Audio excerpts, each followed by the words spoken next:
Apresento agora a nossa expositora, Ana Cláudia Rui Cardia.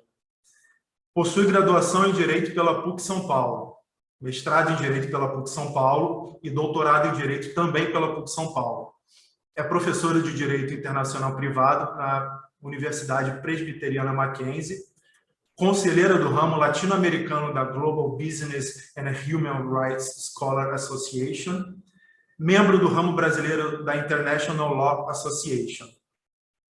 Professora Ana Cláudia, a palavra é sua por 30 minutos. Muito obrigado por sua participação. Bom dia a todas e todos. Eu agradeço imensamente a PFDC pelo convite, Ministério Público Federal. Cumprimento as senhoras e senhores que nos assistem hoje e principalmente os senhores colegas de mesa, os procuradores Carlos Alberto Vilhena, André de Carvalho Ramos, e sempre professor também, André de Carvalho Ramos, e o Leonardo Juzincas. É uma alegria estar aqui hoje pela manhã com vocês, e também para todas e todos que nos assistem, muito obrigada por estarem conosco, pelo tempo de vocês nesse momento. Eu gostaria muito de fazer esse agradecimento por alguns motivos. Esse é um tema de fundamental importância que, felizmente, tem sido mais debatido no Brasil recentemente. Então, também por isso, eu parabenizo novamente a PFDC pela iniciativa, porque precisávamos desse espaço e eu agradeço muito também por essa oportunidade.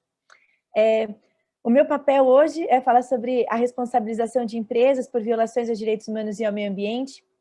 Eu preparei uma breve apresentação.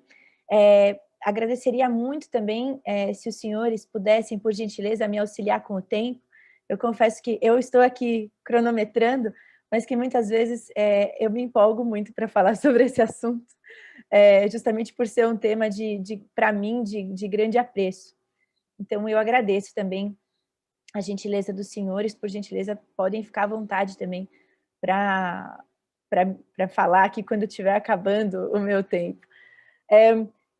Acho que antes de passar a apresentação, é importante nós fazermos um breve disclaimer aqui sobre o que seria, né? O que seria trabalhar com direitos humanos em empresas, a que eu me refiro quando eu falo em direitos humanos em empresas. Porque no território brasileiro, principalmente, mas não apenas, nós vemos um problema muito grave de confusão de terminologias em relação ao que vem a ser direitos humanos em empresas. Então, acho que, antes de tudo, acho muito importante fazer essa diferenciação.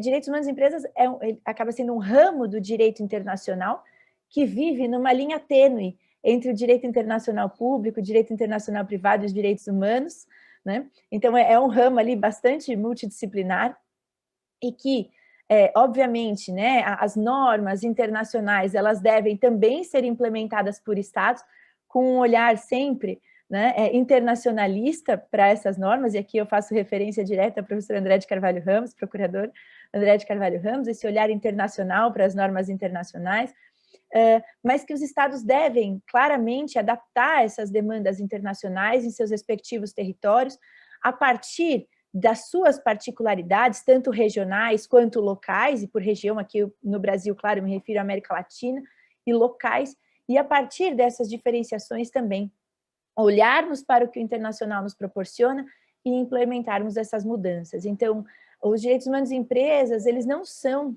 né, compliance em direitos humanos e direito ambiental, eles não são ESG, eles não são, né, só direito do trabalho. Então, falar sobre direitos humanos em empresas é me referir a uma temática do direito internacional que se refere e que engloba essas outras temáticas. Então, o ESG está ali incluso nos direitos humanos em empresas, assim como o compliance em direitos humanos em empresas, né, está incluso em direitos humanos em empresas. Então, a ideia aqui é demonstrar que a temática vai muito além de alguns termos que são confundidos e que muitas vezes vemos também essa confusão terminológica, não apenas por órgãos públicos, mas também por órgãos privados. Então, é muito importante fazer essa análise inicial, fazer esse apontamento inicial, e com isso, então, eu passo aqui a minha apresentação. E continuo aqui já ainda na minha capa, porque eu sempre acho que imagens dizem mais do que muitas palavras. Quem vê essa apresentação imagina que, bom, eu te retirei ela, né, esse modelo de slide do PowerPoint. E aí vão pensar, nossa, né, mas ela vai dizer que ela trouxe essa imagem nova? Não, não trouxe. Mas quando nós começamos a trabalhar direitos humanos em empresas, nós vemos a temática em praticamente tudo o que vivemos, né? Direitos humanos em empresas moram em todas as nossas situações da vida, por mais que nós não queiramos acreditar ou não consigamos ver, né? Então, essa imagem que, num primeiro momento, pode parecer ali uma imagem retirada de um banco de imagens, né, do próprio programa que gerou essa apresentação, ela nos traz grandes reflexões. Porque quando nós olhamos esse sistema viário, por exemplo, pensamos, isso foi fruto de construção humana. Provavelmente houve alguma espécie de licitação ou concorrência para que uma empresa pudesse construir esse sistema viário nesse local. O meio ambiente foi afetado, então vemos que há uma série de árvores ali, né, até quase um parque, mas o meio ambiente foi afetado. Algumas pessoas provavelmente tiveram de ser deslocadas dos seus locais ali de residência ou de origem para que esse sistema viário pudesse ser criado. Durante a construção desse sistema viário, muito provavelmente poderia ter havido, né, violações aos direitos humanos dos trabalhadores que trabalhavam nessa obra, ou casos de corrupção, né? Então ali esquemas fraudulentos de corrupção também envolvidos entre as empresas e o próprio conluio com os estados. E tudo isso entra na discussão sobre direitos humanos em empresas.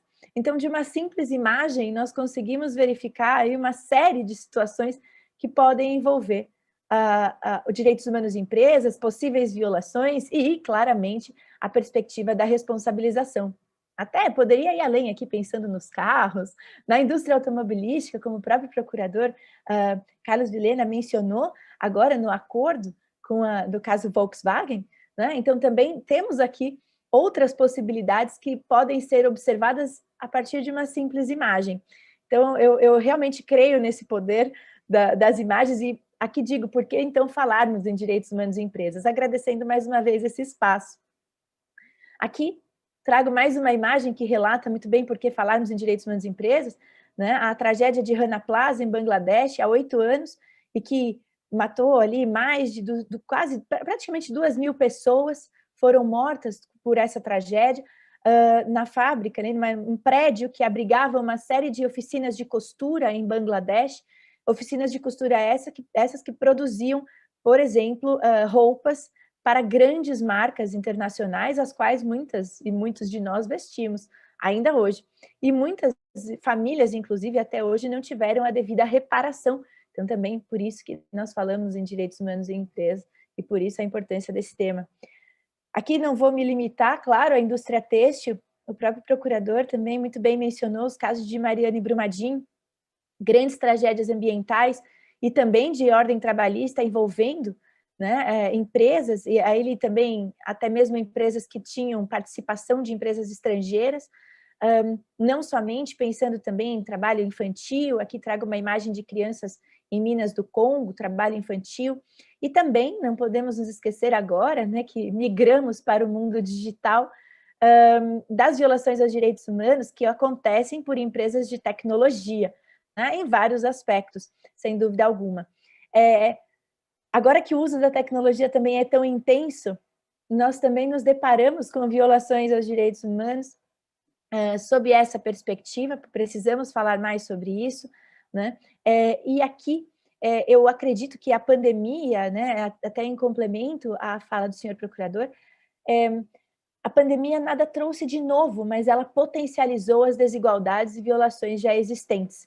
Então, nós temos uma situação, né, grave de um desequilíbrio na sustentabilidade planetária, que inclusive gerou essa pandemia e que também está totalmente relacionada a direitos humanos em empresas, e uma pandemia, então, que agora, pelas crises econômica, social e, claro, sanitária, geradas em função dela, também demanda aí a nossa atuação e a nossa observância cada vez maior. Então, por que falamos em direitos humanos em empresas? Porque vivemos em um mundo ainda extremamente desigual e em que todas as situações das nossas vidas, quer queira, quer não, elas são fruto de alguma espécie de exploração. Então, nós precisamos estar atentas e atentos a isso E é somente o conhecimento, e esse autoconhecimento também, o autoconhecimento gerado pelo conhecimento, que nos liberta dessas amarras. E aqui, por que eu fiz a minha referência inicial, né? Por que eu falei que direitos humanos e empresas eles iam além do ESG, além do compliance em direitos humanos, né? Justamente porque eu uso como marco teórico, e vou usar como marco teórico aqui para minha apresentação, os princípios orientadores sobre empresas e direitos humanos da Organização das Nações Unidas, que foram estabelecidos no ano de 2011, sob a autoria aí, né, do John Ruggie, professor da Universidade de Harvard, nos Estados Unidos.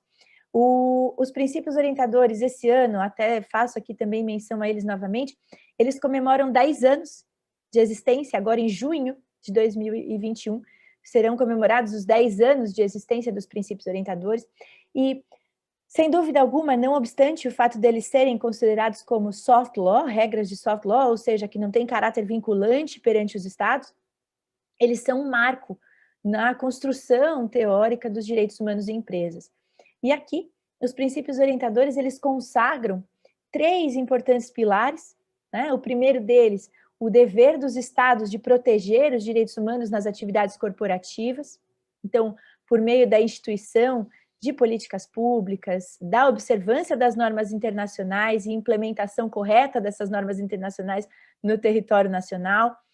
O dever das empresas, a responsabilidade das empresas, no segundo pilar, de respeitar os direitos humanos em sua atuação, então em sua cadeia produtiva, ou mesmo respeitando ali os seus funcionários diretos, ou claramente os consumidoras e os consumidores também, dos produtos e serviços formados. Sobre esse segundo pilar, eu acho que é importante aqui deixarmos claro, então, que termos como ESG, Compliance em Direitos Humanos, que hoje ganham, né, ESG voltado à perspectiva de proteção ambiental, social e de governança por parte das empresas, a sigla em inglês ESG, em português ASG, né? Esses 2 temas, eles ganham aí importância, mas eles sobrevivem dentro desse segundo pilar, porque eles se referem às atividades corporativas voluntárias de implementação dessas regras para a proteção aos direitos humanos nas cadeias de fornecimento e nas atividades corporativas. Por isso que eu sempre falei que a gente não pode confundir termos aqui. E, por último, nosso terceiro pilar, né, o pilar do dever dos Estados de reparar, né, quaisquer violações aí aos direitos humanos, seja pela via judicial, seja pela via extrajudicial. Então, aqui, né, a minha apresentação de hoje, ela tem relação direta com o terceiro pilar dos princípios orientadores da ONU sobre empresas e direitos humanos, razão pela qual eu vou me abster de fazer comentários sobre os 2 primeiros pilares, além dos que já foram feitos. Obviamente, se eventualmente vierem perguntas, eu estarei mais do que à disposição para respondê-las. Mas aqui nos meus poucos 30 minutos que me restam para falar sobre esse tema tão interessante, eu vou me ater somente ao terceiro pilar. Em relação ao terceiro pilar, eu vou deixar esse slide, mas eu quero ir além das imagens, claro. O pilar de reparação, o terceiro pilar, então, né, de remediação de violações aos direitos humanos, como eu disse, ele vai envolver tanto a responsabilização judicial quanto extrajudicial das violações aos direitos humanos. Eu vou focar a minha fala na reparação judicial, né? Mas, obviamente, a reparação extrajudicial, ela é fundamental também, né? Como na própria figura do senhor procurador, que mencionou aqui, né, os TACs, por exemplo, que falou, então, sobre a possibilidade de um acordo em que seja possível extrajudicialmente a empresa se comprometer ali a reparar danos, né? Mas a minha fala vai ser mais focada e voltada à reparação de natureza judicial. E eu digo por quê? Primeiro porque nem todos os estados têm mecanismos, estados do planeta, né? Têm mecanismos de responsabilização extrajudicial, como os nossos, por exemplo, né? Nem todos os países, nem todos os estados possuem aí mecanismos que sejam efetivos de responsabilização extrajudicial, mas poderes judiciários, sim, são existentes em todos os estados, reconhecidos aí soberanamente na sociedade internacional. Por conta disso, eu foco a minha fala de hoje nas reparações de natureza judicial, responsabilização judicial, portanto, né, por violações aí aos direitos humanos cometidas por empresas, por corporações, sejam elas nacionais ou de natureza transnacional. E aqui eu creio ser muito importante não só focar aqui no cenário nacional, mas, sem dúvida alguma, tentar compreender que essa forma de responsabilização, ela envolve alguns desafios, né, e que são desafios da própria arquitetura corporativa no planeta. Então, a forma como as próprias empresas se organizam para atuar, e sobretudo quando falo de empresas transnacionais, a forma como elas se organizam também. Então, teremos alguns desafios, além das normas aqui apresentadas. Em relação à responsabilização judicial, e passando aqui a uma análise tão somente nacional e muito breve, diga-se de passagem, a responsabilização ela pode assumir ali diferentes naturezas, sendo de natureza civil, administrativa, penal, trabalhista, ambiental, consumerista. Então, no Brasil, felizmente, temos normas que são suficientes no sentido de se buscar, né, a efetiva responsabilização. E nessas diferentes áreas, eu vou me abster de ler o slide, mas trazendo alguns exemplos, né? Então, se pensarmos sob a perspectiva de crimes ambientais, a própria Constituição Federal, ela traz essa possibilidade de responsabilização penal, né? A própria Lei de Crimes Ambientais também. Se nós pensarmos sob a perspectiva trabalhista também, né? Até além ali dos instrumentos, né, relacionados ao direito do trabalho, que se correlacionam aqui aos direitos humanos de empresas, nós também temos possíveis penalizações pela esfera penal. Artigo 149 do Código Penal, né, o artigo 149, 149A do Código Penal, trazem ali a possibilidade de responsabilização penal para crimes, por exemplo, de trabalho escravo, condições análogas à escravidão, e tráfico de pessoas, por exemplo, com 149A. Então, temos normas, né, e dentre outros, obviamente, regras aqui também disponibilizadas. Temos normas possivelmente aplicáveis, né? Não é pela ausência de normas existentes. O Brasil poderia, efetivamente, se engajar mais na discussão sobre direitos humanos em empresas? Sem dúvida alguma. Poderíamos ter outros instrumentos domésticos mais efetivos nesse sentido? Sem dúvida alguma. Temos um decreto, 9571 de 2018, que traz as diretrizes nacionais sobre empresas e direitos humanos no Brasil, que nada mais foi do que um copia e cola dos princípios orientadores da ONU sobre empresas e direitos humanos. Aqui eu falei de maneira bastante pouco coloquial, mas eu digo, né, foi ali uma maneira de bastante coloquial, pouco formal, mas foi uma maneira de ser irônica mesmo, justamente no sentido de que o decreto ele nada trouxe de novo, né, em relação àquela normativa já existente.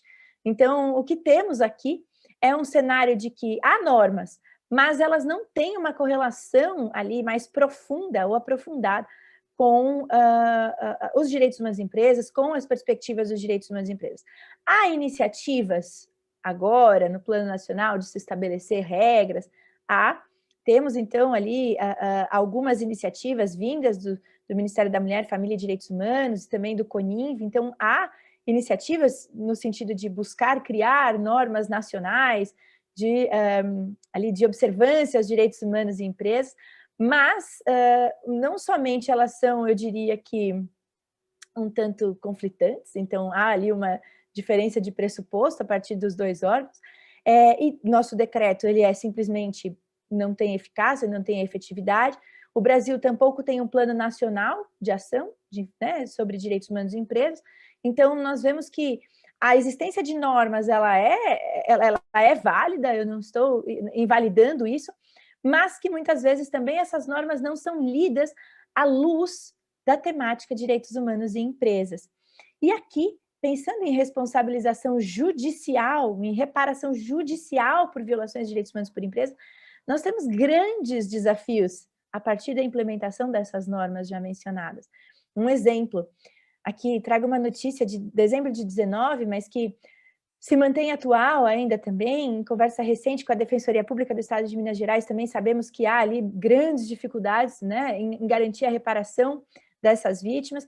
Rompimentos de barragens geraram mais de 84 mil ações do Tribunal de Justiça de Minas Gerais, nos casos de Mariana e Brumadinho. Então, Essa responsabilização judicial, ela vem quando? De que maneira? A interpretação dessas normas que nós temos nacionalmente, né, essa interpretação, ela é eficaz? Ela é efetiva? Nós temos, então, um poder judiciário preparado, num sentido de conhecimento mesmo sobre a temática, para essa realidade? Aqui também faço um parênteses muito breve, e até parabenizo o TRF3, que está agora organizando um curso sobre direitos humanos em empresas para capacitação das magistradas e dos magistrados. Eu tive a alegria também de contribuir com o material e fecho aqui o meu parênteses dizendo que há necessidade de capacitação dos agentes públicos também, que atuam no Poder Judiciário Nacional, para a compreensão dessa temática e aplicabilidade. Somado a esse desafio, eu apresento mais um, que foi o resultado de um trabalho fantástico realizado pela Clínica de Trabalho Escravo e Tráfico de Pessoas da Faculdade de Direito da Universidade Federal de Minas Gerais, coordenado pelos professores Carlos Haddad e Lívia Miralha, os quais eu parabenizo muito por esse trabalho que foi feito em parceria com o Ministério da Mulher, Família e Direitos Humanos. E nesse trabalho, dentre outras conclusões, em que se analisou decisões judiciais de 2008 a 2019, referentes ao artigo 149 do Código Penal, então, que pune agentes de maneira criminal em função de violações ali à submissão de trabalhadores à condição análoga à escravidão. E nesse caso, vejam que em 11 anos ali de análise, né, uma pesquisa empírica, uma pesquisa muito técnica, de 2.625 réus que foram denunciados pela prática do artigo 149-A, apenas 1% dos réus estaria sujeito a ser preso. Então, eu me questiono aqui, né, qual é essa perspectiva de reparação judicial que nós temos no território nacional? Qual deve ser a nossa ação, portanto, aqui, né? E eu falo nossa em sentido amplo mesmo, me referindo a todos os sujeitos e atores envolvidos.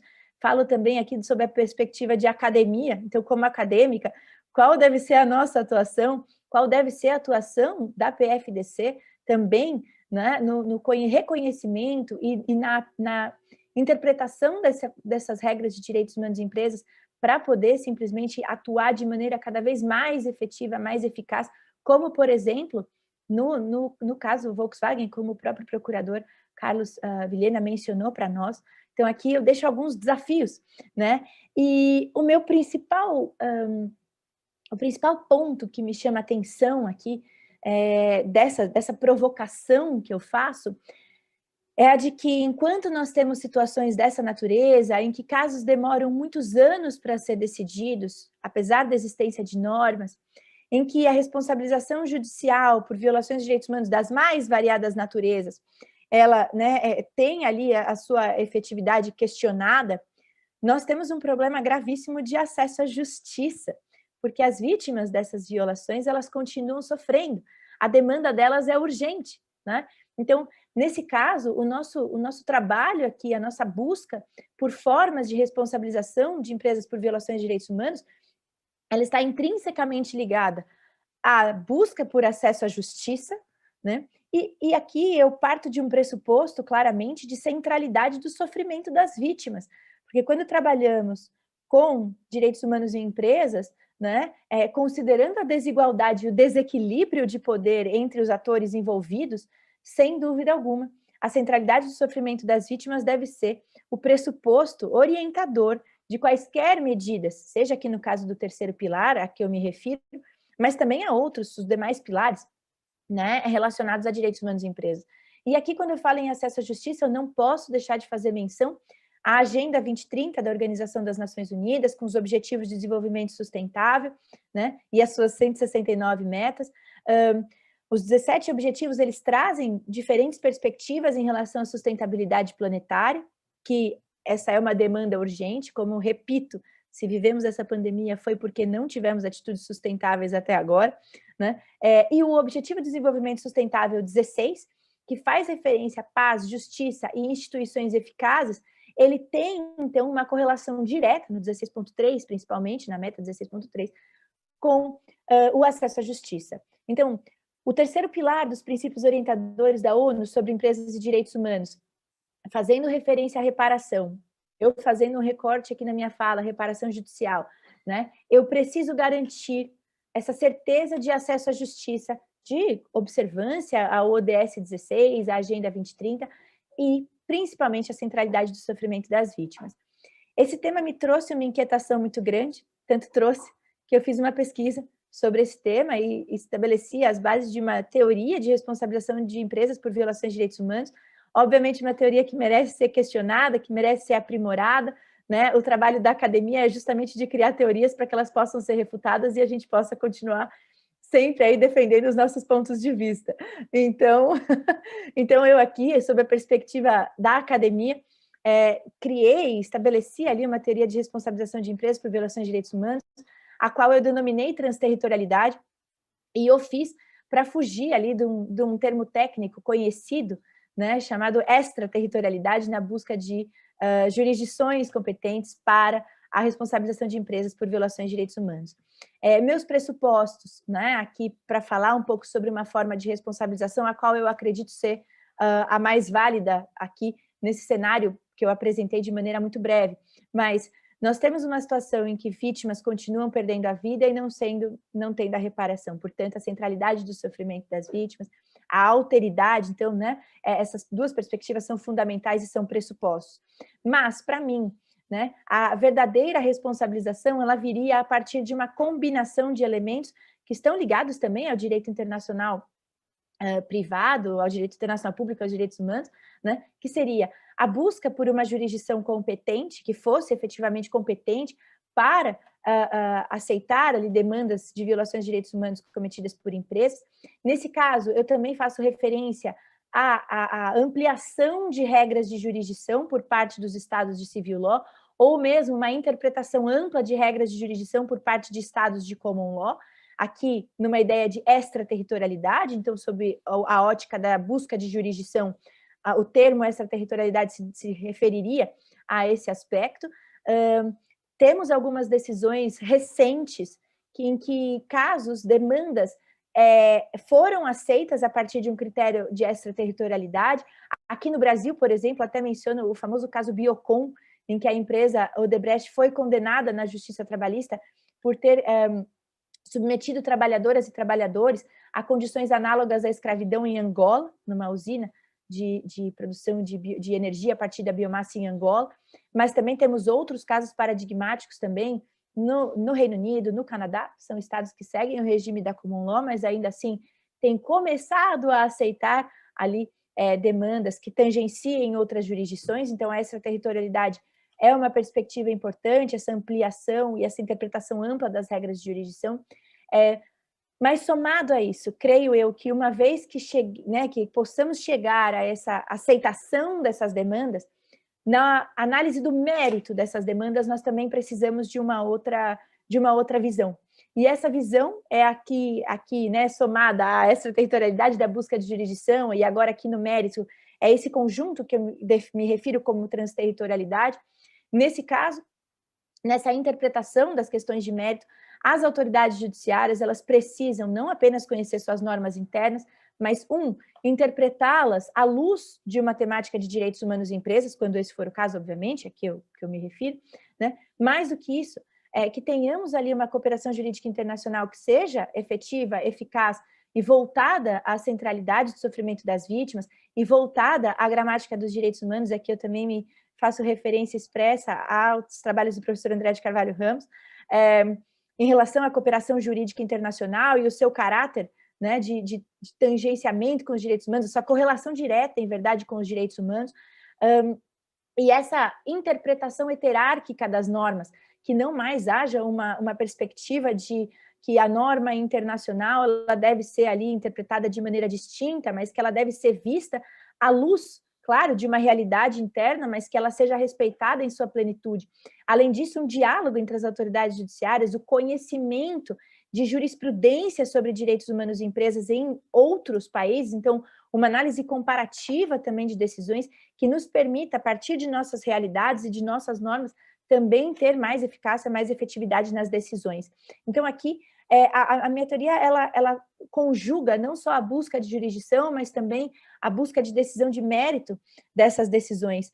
E creio eu que seria uma importante saída, sobretudo porque hoje as violações aos direitos humanos, elas são cometidas de maneira transterritorial, de maneira transnacional, né? Nós não podemos mais negar essa realidade. Uma realidade, muitas vezes, de corporações que estabelecem as suas subsidiárias em estados ali do sul global, em desenvolvimento, como preferirem denominar, a partir do marco teórico e referencial de cada um e cada uma, mas empresas que instalam as suas subsidiárias nessas jurisdições, que são ali de estados em desenvolvimento, menos desenvolvidos, que buscam, então, receber esses investimentos estrangeiros ali de braços abertos, inclusive flexibilizando normas nesse sentido, e colocando essa população em risco, colocando as vidas em risco, né? Então, aqui, a ideia de transterritorialidade é justamente para nós não negarmos essa realidade. E eu passo aqui a parte final da minha fala, no sentido de que alguns pontos, então, são fundamentais para que possamos atuar de maneira concreta na responsabilização de empresas por violações aos direitos humanos. E que são elas, né? O primeiro ponto é a aceitação da internacionalização do planeta, dos impactos da globalização e dessa necessidade de ter esse olhar também para o internacional, também para as outras jurisdições, esse diálogo realmente com as demais jurisdições, né? E esse abandono de um territorialismo, né? E muitas vezes também potencializado a partir de perspectivas globais, eu falo isso sob o ponto de vista global, obviamente, ali de perspectivas nacionalistas que possam minar o multilateralismo também, essa busca por universalidade, universalização, né? Olhar para a centralidade do sofrimento das vítimas, então esse deve ser o nosso ponto de partida, o nosso pressuposto, considerar uma heterarquia, uma unidade hierárquica das normas, e eu descrevo isso de maneira mais técnica na obra, obviamente, não vou me alongar aqui, porque eu acho que eu já passei um pouco do tempo, e ainda, e mais importante de tudo, a capacitação dos agentes, todos, todas e todos, públicos e privados, a partir do conhecimento, e eu fico muito feliz em estar aqui hoje, também contribuindo para isso, a partir da minha fala, a partir das minhas pesquisas. E por último, muitas pessoas podem dizer que eu sou muito utópica aqui com as minhas falas e com a minha teoria. Acho que todo mundo que trabalha com direitos humanos tem de ser otimista, então eu também sou, eu me filio à corrente dos otimistas, e eu trago aqui uma passagem muito rápida que eu coloquei na obra, vendo, né, do autor Costas Dosinas, que ele fala, né, que as lutas por direitos humanos compartilham uma característica em comum com muitas utopias, né? Elas negam o existente, criticam as injustiças e as infâmias atuais em nome de um futuro desconhecido e até mesmo o impossível, porque por conhecermos o inferno, sonhamos com o paraíso. Então, eu faço esse trabalho e continuo aqui sendo uma eterna otimista, trazendo essas perspectivas sobre a responsabilização de empresas por violações de direitos humanos, observados também os outros pilares, claramente, mas justamente por conhecer o inferno, ver essas violações, essas poucas imagens que nós mostramos aqui, e que já dizem mais do que 1000 palavras, mas que possamos também fazer desse conhecimento uma ferramenta de mudança, né? E eu agradeço mais uma vez a PFDC pelo convite, estou muito feliz em estar aqui. Deixo os meus contatos, ana.cardia@mackenzie.br, meu Instagram, @prof.anacardia, também é uma forma hoje de comunicação com jovens, principalmente as alunas e os alunos que hoje estudam o tema e são as nossas esperanças também, as futuras gerações. Então, muitíssimo obrigada, e eu encerro a minha fala por aqui.